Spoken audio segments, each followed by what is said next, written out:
Bonjour à tous et à toutes et bienvenue dans Drôle d'Histoire, l'émission qui s'est inspirée et a plagié Histoire encore du Dévin. Aujourd'hui, je suis toujours en compagnie de Kemao. Voilà. Exactement.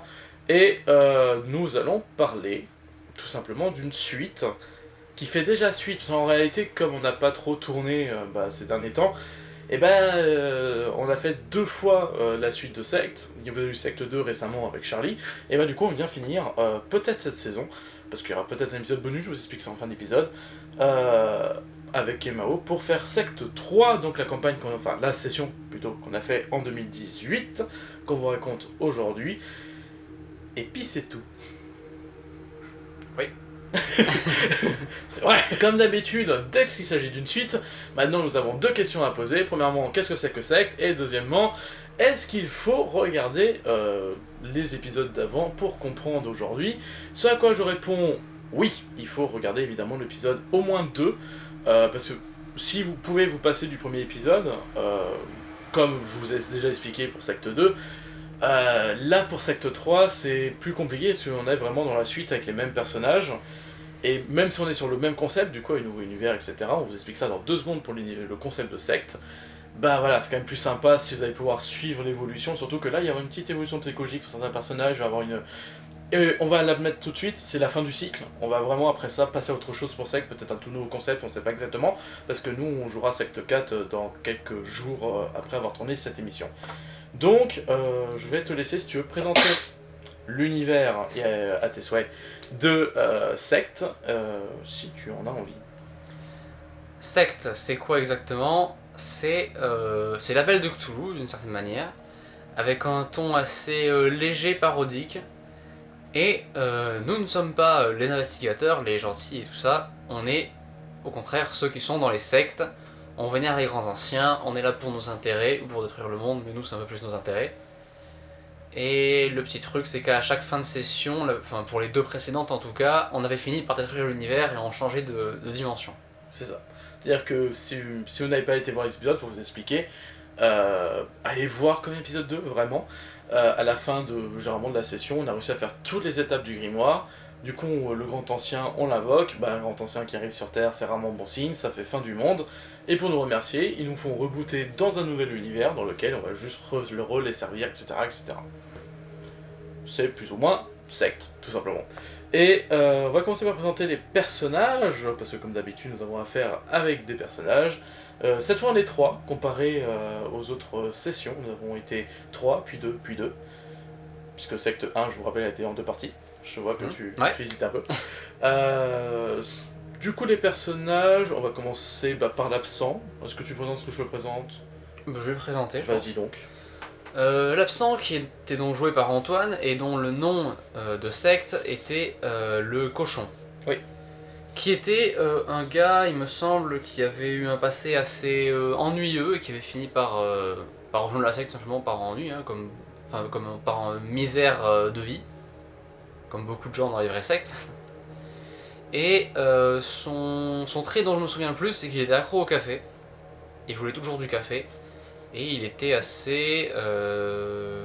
on a plus les fiches, je sais qu'on les a rangées quelque part, mais il me semble que son point fort c'était la raison, peut-être.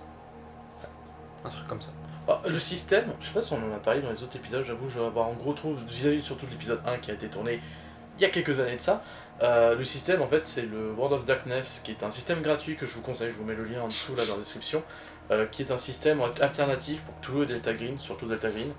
Et que moi j'ai pioché, j'ai juste retiré tous les éléments de Delta Green, j'ai juste gardé le cœur du système, qui du coup en fait il y a 4 traits avec plus de ça, les joueurs qui doivent donner des points de personnalité positifs et négatifs. C'est très simple pour les one-shots et je vous le conseille grandement parce que ça permet de facilement créer une fiche de perso, on écrit juste 4 phrases sur le truc et c'est fini.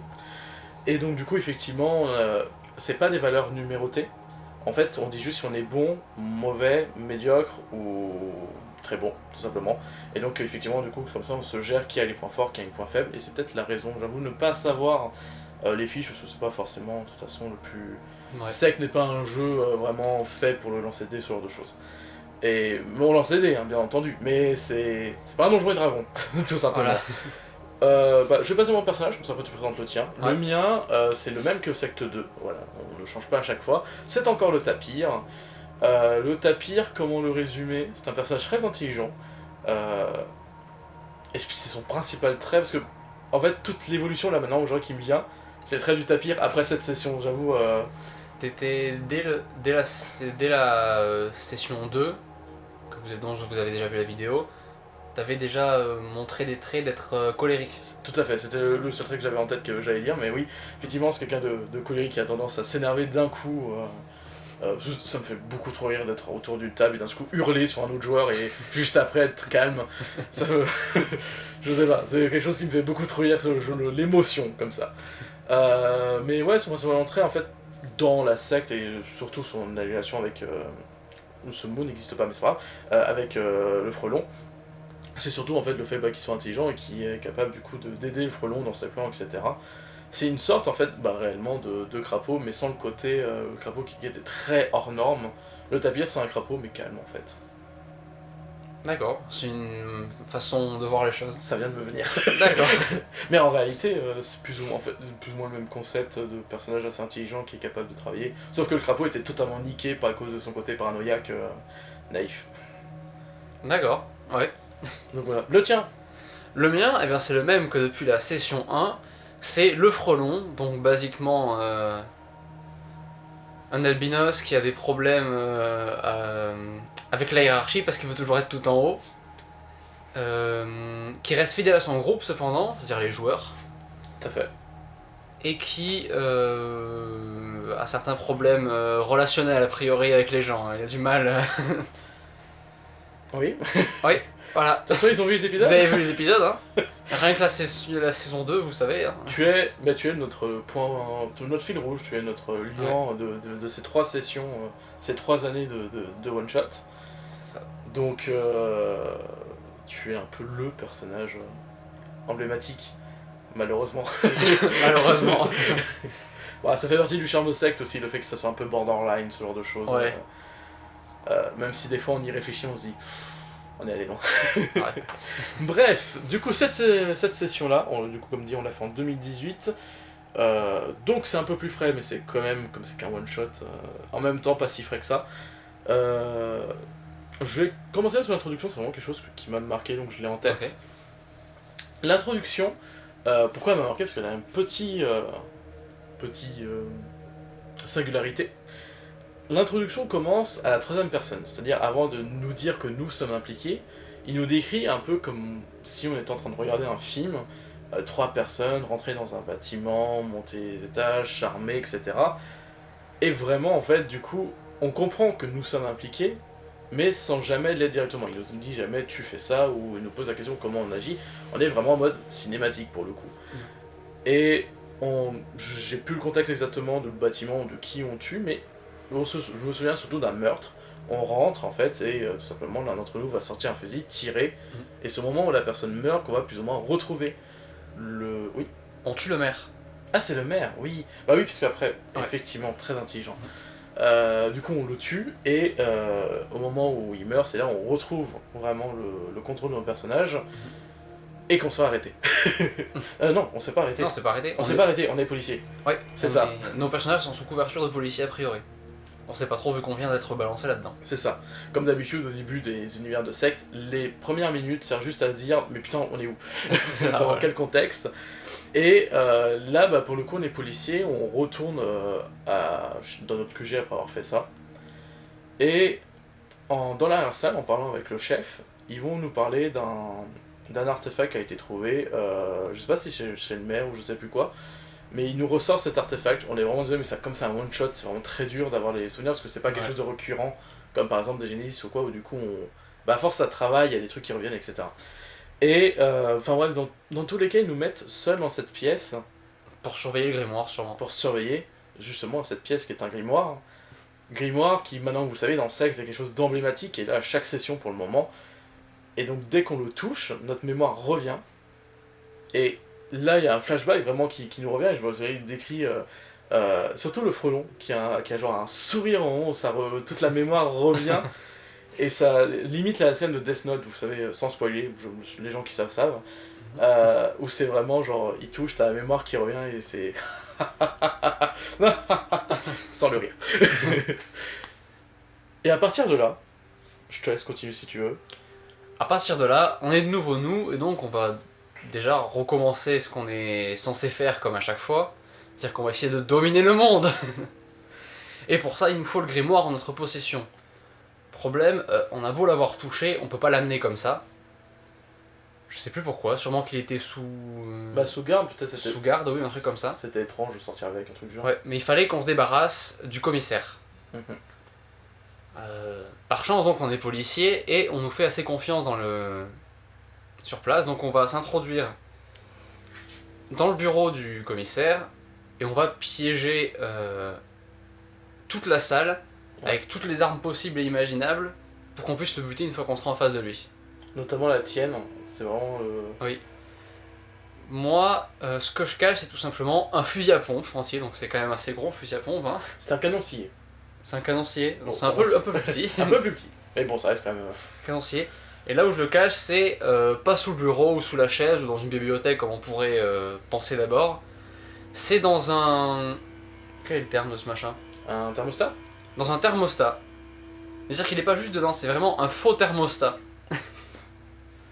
Je le cache là-dedans, ce qui fait que, flash forward sur le moment où on est face au commissaire, je fais juste genre que je vais me servir un café, je dévisse le bouchon, et il y a juste la crosse, le manche avec le truc, et je mets juste comme ça, et ça tire à travers le thermostat. Et je pense que c'est comme... Il est buté directement, non? Il n'y a pas vraiment de combat avec ça, il me Je semble. pense, ouais. Je savais qu'on avait tous des armes, j'avoue, moi avoir oublié par exemple ma préparation. Ouais. Mais c'était fait pour réagir, évidemment, peut-être qu'il y avait une arme sur le bureau, un truc du genre, Ouais. Il y en avait un qui l'avait sous la chaise, mais je sais pas qui c'est, et je me sens qu'il y en a un autre qui l'avait caché dans un livre. Genre il avait taillé un livre. Le lys, ça doit être le personnage d'Antoine. Tiens, d'ailleurs, on n'a pas dit que c'était Antoine qui jouait. Oui, je l'ai dit. Ah ouais? Pardon, Je l'ai dit. excuse-moi. J'ai dû avoir une absence. En tout cas, ouais, c'est donc le pauvre personnage d'Antoine qui, je pense, avait le livre parce que ça me dit quelque chose. Et moi, j'ai dû être classique et juste le mettre sous la chaise Possible, oui. à l'ancienne. Mais on s'est bien débrouillé, on a récupéré le grimoire. Ouais. Et qu'est-ce qu'on fait avec le grimoire? C'est le premier sort qu'on utilise à chaque fois. C'est celui d'abuser des faibles, enfin de leur faiblesse des gens, pour en gros les transformer en zombies à notre service. C'est le seul sort qui est disponible. Parce qu'il faut savoir, en fait, les grimoires, il faut toujours les traduire, etc. Ouais. Et là, c'est le seul qui est déjà traduit, qui nous permet effectivement d'agir tout de suite. Tout le reste est méga crypté. Et donc, ça va être aussi un fil rouge de toutes les sessions de sexe, ça va être réussir à décrypter et des fois trouver les clés, etc. C'est ça. Donc, bah forcément, nous sommes de nouveau nous, on a le grimoire en notre possession et on a un pouvoir pour pouvoir enrôler les jeunes. D'ailleurs, la première phrase, en tant qu'à faire, on peut faire une petite citation Oui. écrite. Et je viens de me rappeler qu'est-ce qu'elle veut dire vraiment dans les détails, donc je pourrais vous le dire après. Mais trop bien. Donc la première phrase, que vraiment, en fait, ça c'est quelque chose qu'on va faire et maintenant c'est devenu le grimoire de secte. À chaque session, on l'écrit là-dedans. C'est plus il croit, et plus il croit, et il croit en vous. Je sais pas si on dit croit, mais plus il croit en vous. Non, il croit. Hein. Ouais, je crois. Ça va être une erreur d'écriture. Plus il croit et plus il croit en vous, prêchez-leur la bonne parole et ils vous rejoindront. C'est ça. Phrase qu'il voulait dire dans les détails, dans la pratique, on l'a découvert après en fouillant un peu, qu'il fallait, cette fois-ci, dans les sessions précédentes, on devait s'attaquer à des gens qui avaient des faiblesses. Cette fois-ci, il fallait qu'on s'attaque à des gens qui avaient déjà des idéaux. Qui avaient vraiment, qui croyaient en quelque chose. C'est la raison pour laquelle on s'est intéressé à des groupes religieux qui existaient déjà, et aussi à un meeting politique dont on a entendu parler. Exactement. Un meeting politique qui était assez particulier, c'est l'univers de toute manière que Charlie nous fait souvent jouer, il y a souvent un petit côté farfelu en plein milieu du réalisme habituel, un meeting politique où tout le monde est habillé en violet, couleur violet, il y a des ballons violets, il y a des banderoles violets, assez particulier, et on se dit, c'est un meeting, il y a des micros et tout ça, c'est le meilleur moyen de tous les choper d'un seul coup, il faut qu'on arrive à monter là-dessus. Quel meilleur moyen que de se faire passer pour le type qui est censé parler? Donc on va à l'arrière, je vais à l'arrière, il me semble même que vous surveillez juste les alentours. Ouais. Je vais à l'arrière, là où est censé être le leader de ce groupe qui va faire son meeting. Je rentre dans ces quartiers, et je découvre que ce type, qui est en costume violet, mais cette fois-ci en latex moulant, et un masque violet juste parfaitement neutre, le masque d'opéra mais violet. Ce qui permet d'ailleurs du coup de te faire passer pour lui, parce que du Oui. coup personne ne voit son visage. C'est ça, et je l'abats tout simplement.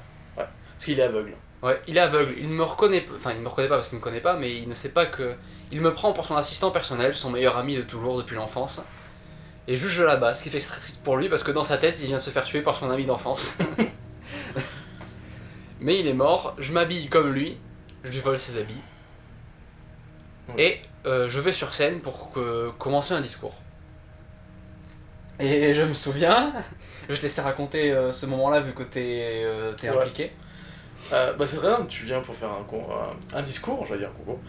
Et ce discours, bah forcément, comme toujours dans les discours, on remercie les gens qui nous sont chers. Et cet homme-là a justement cet assistant, ce meilleur ami, cette personne... qui est dans la salle. C'est faisant qu'on ça, nous, autres personnages, je pense, on a passé un peu de temps dans la salle et tout à converser. Et vraiment, la relation, mais le MJ a beaucoup insisté, cette relation entre l'assistant et cette personne est vraiment très forte. On sait que c'est uni pour la vie, quoi. C'est ça. Et donc, tu commences d'ailleurs, voilà, je remercie la personne qui m'est le plus chère, celle qui m'a toujours aidé, qui a toujours été là pour moi. Forcément, l'assistant commence à se lever en mode c'est ça, le MJ. C'est mon moment. Le MJ nous décrit qu'il a les yeux qui pétillent et tout, il est heureux. Et là, il fait, je sais pas si tu me dis le tapis ou par quel nom, mais en tout cas, tu indiques moi. Ouais. Et du coup, je monte sur scène et lui. Quoi? De toute façon, il y a toute la déception qui se lit dans son visage. Il se décompose. Et moi, je suis en mode, mais bien entendu, tout va bien. Toujours été là pour vous. Alors que bon, on les connaît pas, ces gens-là. Mais, de toute façon, il n'y a qu'une chose qui compte, c'est qu'une fois qu'on est sur scène, on récite l'acte qu'il faut. C'est ça, et il tombe sous notre contrôle. Ouais. Mis à part, du coup, l'assistant.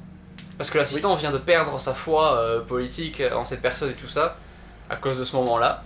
Donc c'est le seul qui est pas contrôlé, il se rend compte quelque chose de bizarre, et il commence à partir vers la sortie en courant. Et nous, qu'est-ce qu'on fait? Directement, premier ordre qu'on demande à notre armée, c'est occupez-vous de lui. Et là, c'est complètement une scène de film d'horreur avec des zombies, où t'as juste tous les personnages, tous les gens dans l'assemblée qui se jettent sur lui, qui commencent à le déchiqueter de manière ultra violente.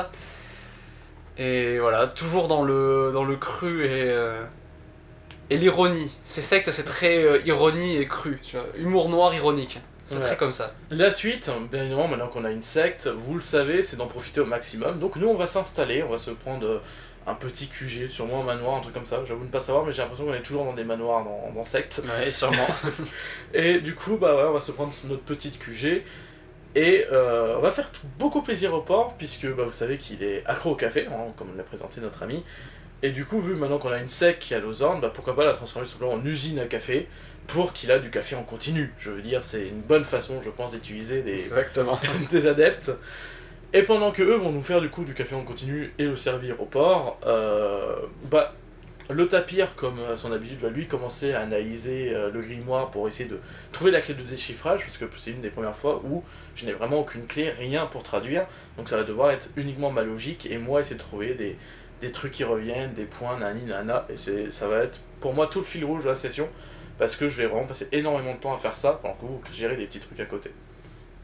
Mais enfin bref, ça marche, puisque j'arrive à trouver le deuxième pouvoir, le deuxième précepte, qui nous dit, mot pour mot, le deuxième précepte que j'arrive à traduire, après avoir été introduit à ce petit schéma que vous voyez sûrement pas, pire, je ferai une incrustation, qui va me servir en fait de fil rouge, hein, c'est exactement ce que je vous dis, je reviendrai plus tard dessus. Comme ça c'est juste introduit, qui est rêver de leurs rêves, lors de leurs rêves, tout est connecté. On a un deuxième vers, on va dire, soyez dans un état second, rentrez en transe, donc on suppose tout ce qu'il y a à faire maintenant, ça veut dire qu'il va falloir aller dans le monde des rêves, entre guillemets, et pour ce faire il faut qu'on soit dans un état second, avec tout un truc qui va être expliqué, je vais te laisser expliquer pendant que je range ce grimoire. On met en place le rituel, il me semble qu'on prend quelques substances, sûrement pour être dans un état second, ce genre de choses, et on part en transe à la recherche de ce qu'on peut bien faire avec cette histoire de rêve connecté. Et il semble qu'on rentre en contact avec une étrange entité qui se représente à nous dans ce rêve, dans ce monde un peu métaphorique et ce genre de choses, par une espèce d'immense chat sans poils. Et il me semble qu'il avait pas, qu'il lui manquait les yeux. Il lui manquait les yeux. Et il fouille un peu aux alentours en disant des choses comme je vous vois presque, je m'approche, et ce genre de choses. Avec des menaces. Il me semble qu'on est sorti du rêve immédiatement après ça, parce qu'il commence à se rapprocher de nous même dans le rêve. Ouais. Et une fois de retour dans notre monde, on comprend que il a l'air d'avoir une menace qui nous suit. Quelque chose qui nous... qui veut notre peau, mais impossible de savoir si dans la véritable réalité ou si seulement dans le monde des rêves. Est-ce que ça fait partie d'une épreuve dans le rituel, on sait pas. La prochaine étape de notre plan, c'est comme nous avons compris que la toute première personne qu'on a tuée quand on n'était pas vraiment nous, était le maire, c'est qu'il va sûrement y avoir des élections pour la mairie dans peu de temps. Et comme vous le savez, nous on aime bien ça et c'est une bonne manière d'arriver au pouvoir le plus rapidement possible. Donc on va se mettre en tête de participer à ces élections. Pour ce faire, déjà on va éliminer la concurrence en utilisant le même sort qu'on a déjà utilisé sur d'autres groupes politiques, le plus possible. Malheureusement certains marchent moins et tout ça, donc il reste quand même des opposants. C'est genre les groupes politiques, ils ont Oui. de ça assez particulier, c'est que ils sont tous en couleur en fait. C'est ça. Genre il y a le groupe des jaunes, le groupe des verts, enfin c'est vraiment... C'était que des couleurs et je me souviens qu'à un moment, pour des questions de roleplay, parce que c'était une campagne aux élections, donc il fallait bien faire des discours à des moments ou à un autre, on se disait mais attends, c'est quoi notre couleur. Non, enfin pas notre couleur, mais genre notre... Quels sont nos propos? Genre on a des couleurs mais on n'a pas de propos. Et d'ailleurs les autres candidats c'est quoi leurs propos? Et en fait c'était impossible de savoir parce qu'ils étaient juste... C'était juste des couleurs. C'était très amusant, c'était le petit côté, comme on l'a déjà dit, Charlie. Oui. Petit côté Charlie.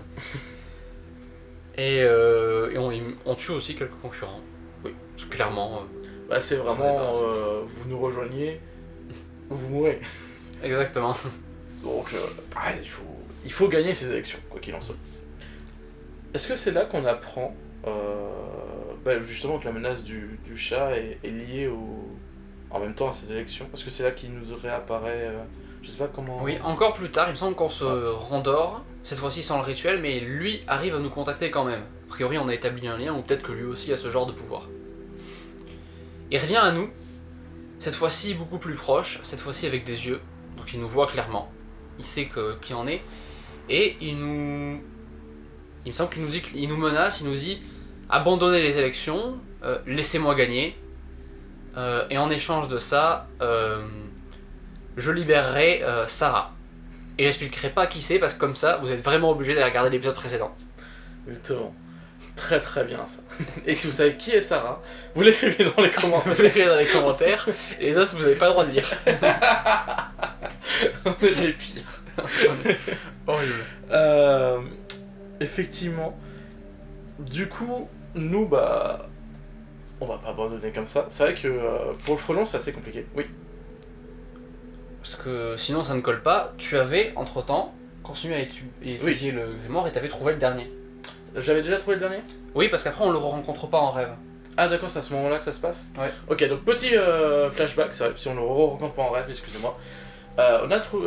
J'ai continué à travailler, seul, bien évidemment, sans aucune aide de personne.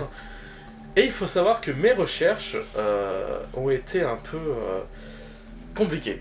C'est-à-dire que vraiment là, pour une fois, aucune clé de déchiffrage, j'ai déjà dit, mais c'est vraiment très compliqué de connaître un code si t'as pas le moindre indice sur comment fonctionne ce code.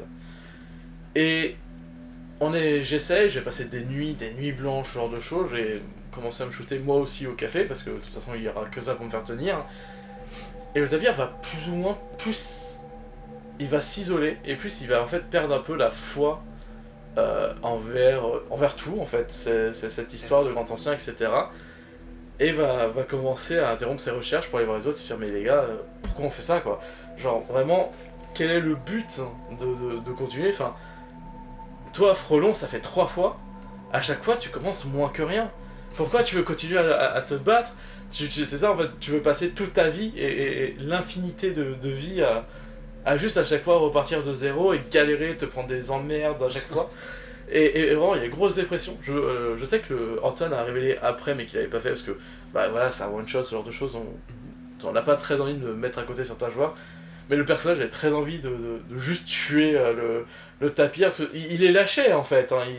Il continuait à bosser parce qu'il demandait, mais à chaque fois qu'il revenait, c'était pour dire mais vous êtes sûr de rendre bosser, est-ce que ça sert à rien, franchement ils nous ont abandonné les grands anciens, nanana. Et après il retournait déprimé dans sa salle à essayer de décoder tout simplement le grimoire. Chose faite du coup, puisque j'ai effectivement traduit et j'ai réussi à trouver le 3ème précepte, et ça va nous être très utile dans le contexte, à croire que les grands anciens savent tout et prévoient tout pour nous aider. On dirait le MJ. On dirait le MJ.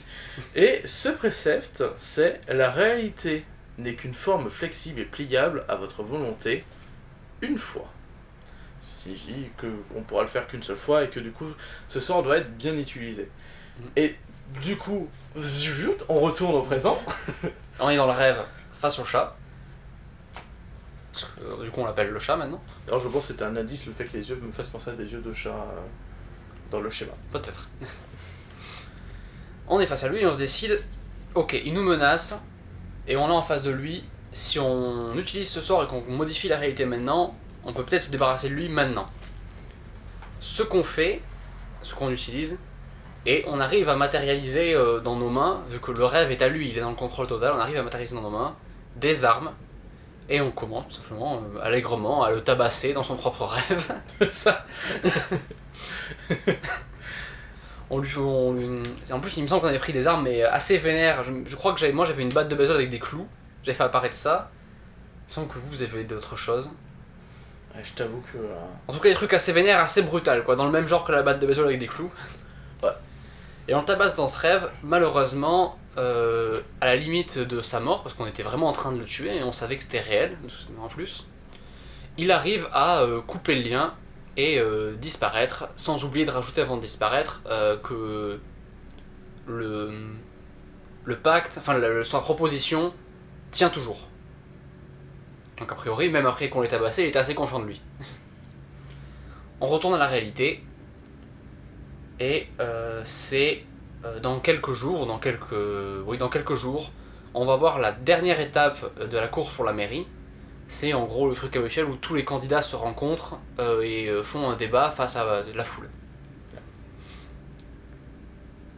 Là, côté Frelon, parce que je peux parler que pour le Frelon du coup, il y a un certain dilemme, parce que comme vous connaissez du coup la relation entre le Frelon et Sarah, c'est assez particulier, et le Frelon il a quand même envie de garder son jouet personnel, son petit jouet. C'est horrible de dire ça comme ça, mais je parle avec la psychologie du personnage. Hein.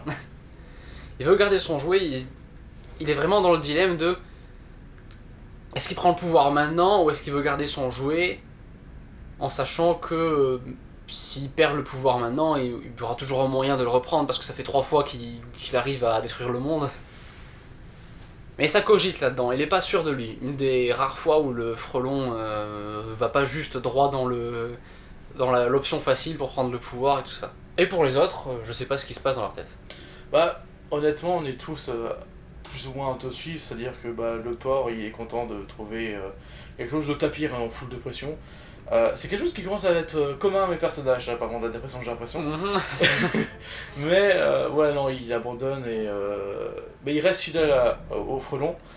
Il y avait une dynamique qui avait changé dans cette partie. Clairement. Parce que dans la partie 1 de Secte et dans la partie 2, c'était plus ou moins... tous les joueurs étaient leaders de la secte. Mais dans celui-là, sans qu'on se soit mis d'accord ou qu'on ait vraiment fait exprès ou quoi que ce soit, il y a eu vraiment... le Frelon s'est retrouvé à être vraiment la tête. Et c'est pour ça que c'est le dernier épisode du cycle, c'est-à-dire qu'après que le personnage a pris contrôle, c'est le joueur, et donc on l'a viré. je serai pas là dans la prochaine. C'est pas vrai. Quoique. Et je trouve que t'as raison, c'est assez sympa ce changement finalement de dynamique. Souvent en fait, on le savait pas encore, mais c'est vraiment une grosse conclusion. Je pense que le MJ de toute façon ne le savait pas non plus, ça allait être une conclusion ou pas. Il avait ses idées, mais comme Secte, c'est très explosif, hein, ça peut vraiment partir dans tous les sens. Ouais. Il s'adapte forcément, c'est beaucoup d'impro Secte, et c'est vraiment la fin, on voit ce qui se passe quoi. Et c'est vrai que finalement ça marche bien en plus dans la narration on finit maintenant l'acte Frelon avec ça, tu vois. Et ouais, tu te dis un peu j'aime, donc du coup toi tu veux quand même finir ces actions, tout ça, nous on te suit, Tapir continue à essayer de traduire là, ce message incompréhensible qui continue à être là et qui comprend pas ce symbole qui revient tout le temps. Et le porc me semble être très fidèle. Je sais pas s'il fait quelque chose de particulier pendant la préparation. Il me semble que c'est lui qui, parce que j'ai demandé à avoir une arme sur moi, et c'est lui, il me semble, qui fait jouer ce contact pour trouver une arme à feu qui soit assez petite pour que même la sécurité la trouve pas. Vous savez, le genre d'arme avec lequel Lincoln a été tué, ce genre de choses. Ouais. Tout petit flingue. Le jour du débat a lieu, avec mes 2 collègues qui sont dans la salle, tout simplement dans le public, au cas où les choses dérapent. Je rentre sur scène avec les autres candidats et je vois qu'il y a un des candidats qui a un œil au beurre noir, qui a des blessures partout, qui a une jambe cassée, il me semble, et tout. A priori, l'excuse officielle, c'est qu'il s'était fait tabasser dans la rue par des brigands ou quelque chose comme ça. Mais nous tous, on comprend, c'est lui qu'on a tabassé dans nos rêves avec une batte de baseball. Tu peux faire une petite description physique si tu veux, je sais que tu l'aimes celle-là. Petite description physique de ce candidat, c'est XXXTentacion. Tout simplement. C'est lui. Voilà, juste lui. C'est lui, exactement. Donc voilà, un candidat pour lequel vous avez sûrement envie de voter, en dépendant de quel genre de personne vous êtes. Je passe devant son petit pupitre et il me murmure tout simplement c'est ta dernière chance, fais-le. Donc moi je m'arrête, je le regarde droit dans les yeux et vraiment, autant le personnage que le joueur, je me suis dit ok, c'est le moment où il faut vraiment que je fasse le choix. Est-ce que j'abandonne et je sauve Sarah, ou est-ce que je laisse tomber Sarah et je vais juste détruire mes adversaires? Et je sais vraiment pas, et je sais que le MJ a vu que je bloquais. Il a essayé de me presser en disant qu'il y avait le présentateur qui arrivait et qui disait on va commencer à se mettre en place et tout ça. Oh putain. Et je sais que du coup je vais me mettre en place, tout simplement derrière mon pitch, je lui réponds même pas. Et je continue à cogiter pendant que le MJ il fait la narration du rideau qui s'ouvre, qui fait la présentation pour à la fois la télé parce que c'était filmé, pour le public et tout, et moi je suis toujours comme ça, oh merde, vraiment sur la table je suis comme ça avec mes genoux sur la... Enfin, mes genoux, c'est pas mes genoux ça. Comme ça je suis comme ça, oh merde. Et arrive le moment où je dois parler, le présentateur qui me demande et là je me dis ok, j'abandonne. Je me dis officiellement dans la télé et tout, j'abandonne la course. Je me dis ok, il y a toujours moyen de revenir de toute manière, on peut l'assassiner même s'il gagne, ce genre de choses. Et XXXTentacion, parce qu'on va l'appeler comme ça, me regarde et il me fait un signe avec ses doigts en flingue comme ça de crac. En gros, de me suicider à la télé devant tout le monde, et c'est la seule chose que je dois faire. Enfin, la seule finale que je dois faire pour sauver Sarah. Le problème, c'est qu'il a mal calculé son coup, ce monsieur. Parce que peut-être qu'il s'est mis en tête que le frelon aimait vraiment Sarah ou ce genre de choses, mais c'est juste son jouet, quoi. C'est vraiment c'est un objet pour lui. Et il voulait garder son jouet, mais ça sert à rien de sauver son jouet si lui il meurt. Et donc, ni une ni deux, c'est le moment qui fait que le frelon il s'énerve vraiment, ça fait le déclic, c'est genre t'oses me parler comme ça, toi. Il sort le flingue de sa poche et il fait sauter la caboche de XXXTentacion. C'est peut-être un peu triste de raconter ça, mais... Putain, mais merde. Alors, ça s'est passé bien avant, du coup. Ça s'est passé avant, on savait pas que ça allait finir comme ça. Et effectivement, là, raconter comme ça, mec, t'es horrible. C'est horrible. Mais, bien entendu, ça dégénère parce que je viens de tuer quelqu'un devant tout le monde. Et c'est la sécurité s'énerve. Sécurité qui était avec, bien sûr, des flingues et tout ça. On n'était pas en France, on était aux États-Unis. Donc la sécurité, c'est pas juste un taser et un... Ils avaient les fusils d'assaut. Mais je te laisse raconter si tu veux. Alors, la fin, ça a été un chaos total. C'était des fusillades dans tous les sens. C'est ça, des fusillades dans tous les sens. Je me souviens, en fait, on s'est retrouvés du coup séparés. Et on essayait en même temps de se retrouver et en même temps de survivre, tout simplement, parce que c'est vraiment... ça a pété dans tous les sens et il y a eu des fusillades qui ont pété. Il y avait pas que la sécurité, en plus, il y avait des hommes à notre adversaire qui étaient dans le public aussi. C'est pour ça que vraiment ça part en fusillade, c'est vraiment... Fusillade à 3 camps, quoi, c'est 3... Et je sais que le frelon, lui, de son côté, va dans une espèce de... C'est pas une espèce de couloir, je sais pas, moi j'ai ça comme image. Oui, je partais vers la sortie de secours, quoi, en quelque sorte. Ok, ouais. Et c'était pas vraiment la bonne idée. Je me fais immobiliser. Ouais. Tu te fais immobiliser. Tu te fais pas tuer directement? Non, je me fais immobiliser parce que je sais qu'après, je tente un dernier truc et c'est là que je me fais tuer. D'accord, ouais. Bah, Comment... vas-y, détaille, de toute façon, tant qu'on y est. Est-ce que t'avais un truc... Ce qui me semble, c'est que je me fais immobiliser, et il me semble que un de nous se fait tuer, c'est peut-être le cochon qui se fait tuer en C'est premier. le cochon qui s'est tué en premier. Parce que moi, je suis le dernier à mourir. Qui se fait tuer en premier. Et il y a le garde qui m'immobilise, regarde du coup dans ce sens-là. Sûrement que le cochon a dû essayer de me sauver et qui se fait du coup tuer juste à côté. Ouais. Très fidèle ce cochon, vraiment. C'était l'homme de main parfait, qui pouvait faire tout ce que je lui disais. Il avait déjà prévu de tuer lui de toute manière, juste parce qu'il doutait un peu. Donc très utile. Et du coup il se fait buter, le garde qui me tient regarde à côté, et c'est là que je me dis, je vais essayer de choper l'arme au garde et de le buter. Le problème c'est que je rate mon jet, parce que les jets, il y avait quand même quelques jets à faire dans cette partie. C'était beaucoup de roleplay, mais au final il y avait des jets. Ouais. Je rate, il s'en rend compte et il me fait sauter le crâne lui aussi. Là, Je meurs. le tapir qui se retrouve seul Ouais. a vu vraiment genre les deux. Et le tapir, malgré le fait qu'il soit en full raison vis-à-vis des grands anciens, et pas non plus au point où il abandonne le frelon et le porc. Voilà, il était pas non plus dans un désestement vis-à-vis d'eux en mode allez, bah les couilles. Ça, on était avec le porc peut-être pas, mais avec le frelon et le tapir, même si on était un peu amis en quelque sorte, aussi dérangé que peut être une relation comme ça, mais Oui, ouais, de toute façon, dès Secte 2, je me rappelle, il y a eu de la bagarre entre nous deux. Enfin, Ouais. voilà, c'est une relation avec le frelon, c'est pas non plus. voilà. Mais il y avait quand même une certaine fidélité, une certaine envie bah, tout simplement de continuer juste avec le frelon et de le suivre, même s'il avait perdu foi au grand ancien. Sauf que voilà, ça marche pas comme ça, et moi je me suis en mode non, mais il faut que je sauve la mise, et si je survis, peut-être qu'il y a moyen qu'en changeant d'univers, je retombe sur le frelon et.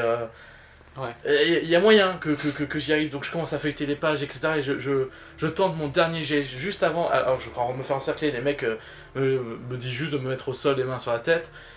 Et moi, je vais non, je vais faire mon dernier jet, je veux voir si j'arrive à décrire quelque chose.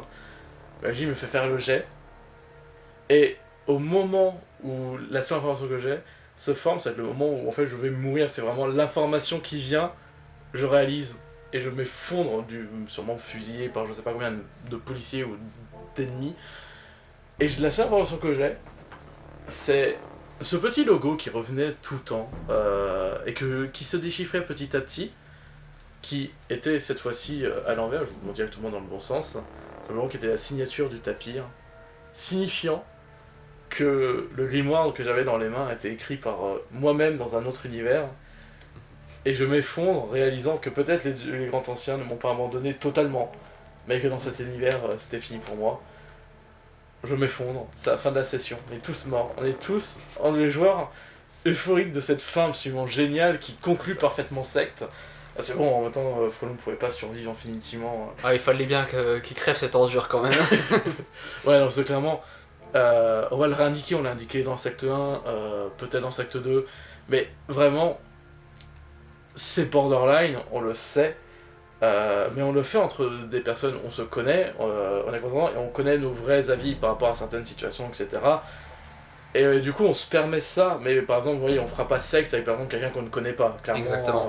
Ce serait très malaisant. Bah ouais, la personne pourrait se douter à quel point, à quel moment on rigole, ce genre de choses. Là, nous, on vous le raconte parce que on est dans la narration, ce genre de choses, mais vraiment à jouer, si quelqu'un ne nous connaît pas, il peut vraiment douter peut-être des fois de certains avis, ce genre de choses qui pourraient être un peu problématiques. Donc voilà, encore une fois, c'est pour nous une sorte de défouloir, mais on le fait voilà, entre nous. Et ce qui se passe dans le cadre privé, par exemple pour Secte, quand c'est fait par des personnes qui connaissent tout ça, c'est pas forcément problématique. Nous on le raconte, du coup on est obligé de se mettre un peu ce petit alerte parce que voilà, Frelon c'est quelqu'un de très mauvais. C'est un personnage qu'on aime beaucoup parce que nous on se connaît, etc. Et on sait que le joueur ici présent n'est pas du tout le Frelon. Normalement, non. On ne partage pas. Sa façon de voir le monde, j'espère, parce que je commence à avoir un peu même peur pour moi, tu vois. Mais ouais, donc voilà, si jamais je peux comprendre ça vous choque ou quoi, là je le fais en fin d'épisode, mais voilà, il est mort, voilà, la morale elle est là, on ne peut que mourir quand on est comme le frelon. Il le méritait. C'est ça, voilà, ce sont des cons, donc voilà, ça se finit comme ça. C'est la fin du premier cycle, clairement, le MJ au début, Charlie nous disait clairement, peut-être qu'il n'y aura plus jamais de secte. Finalement, en en reparlant, on s'était dit, il y aura peut-être secte, mais ça va totalement changer. On va aller à autre chose et on met fin vraiment à ce cycle frelon. C'est ça. Apparemment, il a travaillé secte nouvelle génération là pour cet été. Là, nous, on va jouer parce que vous êtes en 2020, nous sommes en 2019. Et oui, depuis le début.